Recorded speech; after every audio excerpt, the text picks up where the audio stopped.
Hello everyone, my name is William Amzalag and I want to welcome you to our 9th episode of Jeunesse Longevity TV. Jeunesse, we are redefining youth.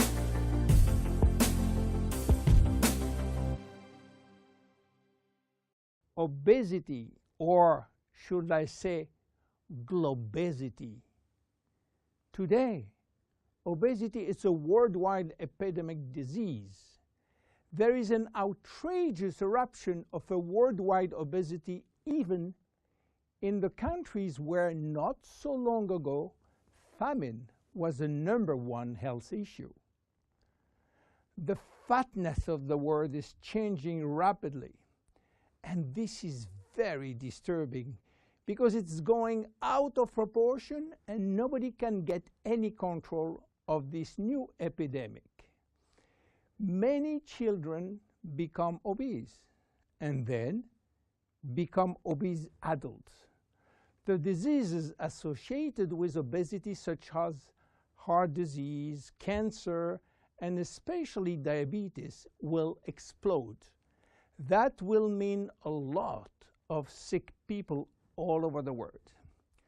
The cost in terms of death, diseases, and money spending is just astronomical. Think about today. There is in the world about 3 billion people overweight and 800 million real obese. The cost of obesity in the United States is about $150 billion per year, which is 10% of the total US medical cost. So what is the difference between overweight and obese? Overweight means that you gain only a few kilos above standard, from 1 to 15 kilos for adults. Above this threshold, you're considered as obese. If you wish to get more detailed information, then you have to calculate your BMI, which means your body mass index, by using the following formula: your weight in kilo divided by your height in square meters. If your BMI shows score under 18.5 per square meter, it means that you need to gain weight. You are underweight. If it is between 18.5 and 25, you are in normal standard. Between 25 and 30, you are overweight, and above 30, you are qualified for obesity. Note that BMI is a standard tool which do not apply in extremes like very tall people or very small people, and also should be adapted to children. Why people become obese? It is very simple in theory, but become more complicated when we reach fat metabolism. We are gaining weight or fat when we eat more than we spend in terms of calorie, or when we spend less than we eat in terms of calorie. So how do we get energy? The body will get energy only from the food, knowing that 1 gram of carbohydrate will release 4 calories, same for proteins, but 1 gram of fat will release 9 calories. So all depend on how much you eat and what kind of food you eat. If the food is rich in fat or in protein or in sugars. Now, how do we spend energy? There are 3 ways to spend energy. The first one is what we call basal metabolism, which is the necessary energy required to get our body working and all our million of chemical reaction working and working properly. This requires approximately 1 calorie per kilo and per hour. So if you weigh 60 kilo, you will spend in 24 hours 60 multiplied by 24 equal 1,440 calories per day. And this is good news because you have no control on that. The second spending is the necessary energy to fight against heat or cold. And these depend on the environment and the way that you are protected against heat or cold. It is called thermogenesis. And again, you have little control on that. The third one is the energy required to move your body, and that is entirely up to you. This is to say that physical activity is the only controllable way to spend energy.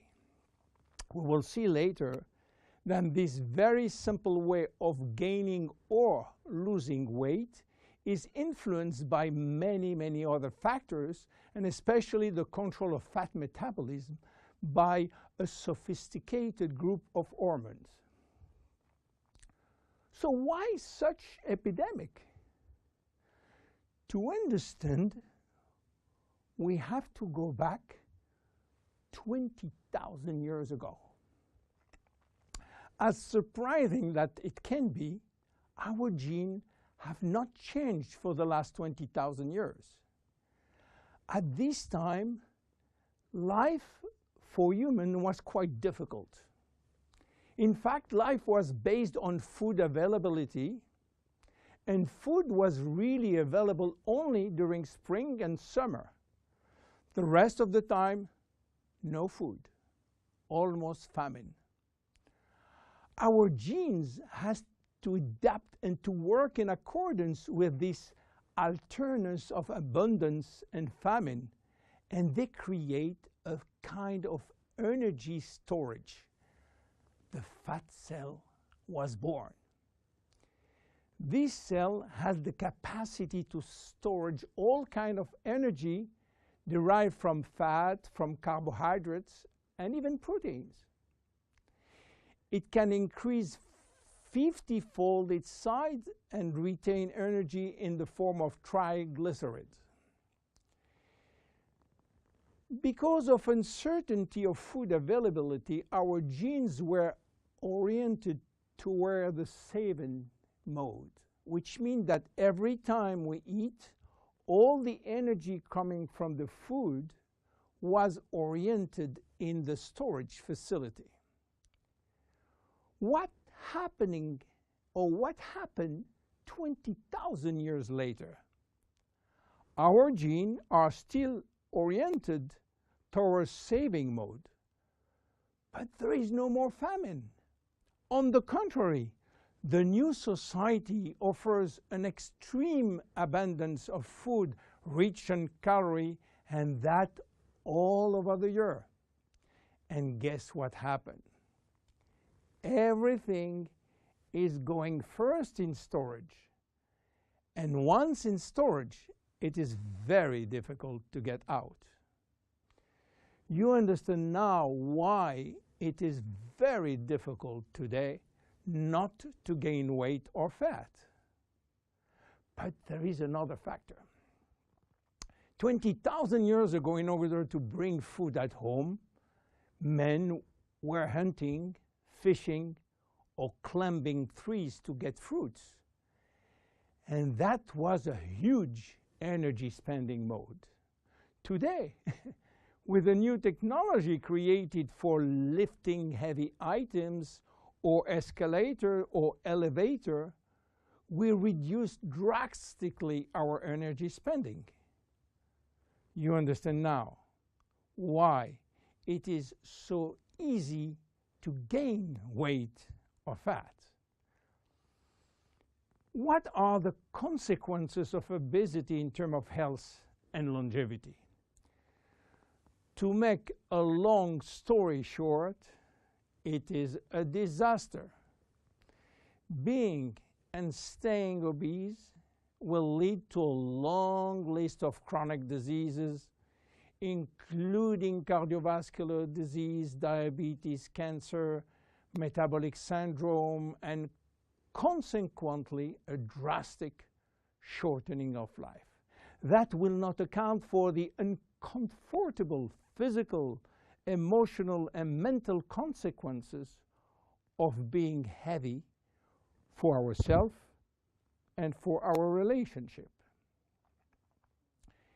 In terms of aging, obesity is shortening telomeres, increasing DNA damage, and reducing stem cell pool. So what to do for reducing obesity? Obviously, it is quite difficult considering the worldwide effort of the medical community with so small results. Health authorities are repeatedly organizing campaigns to inform people about the consequences of eating too much sugar or fat or the lack of exercise. But the food industry until now do not help and still putting on the market food rich in bad sugar and bad fat.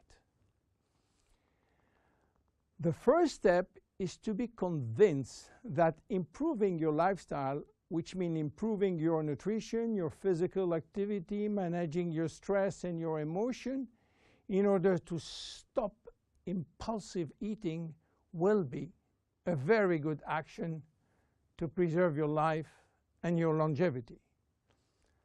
The second step will be to use specific food supplements to help managing your fat metabolism and rebuild the muscles that you lose when lacking exercise. This is why Jeunesse decided to create a new line of product specially designed to counteract craving, to help fat metabolism, and to reduce muscle loss. Be with us in our next episode dedicated to the Zen body line. My name is William Amzalag, and I will see you on our next episode. Thank you.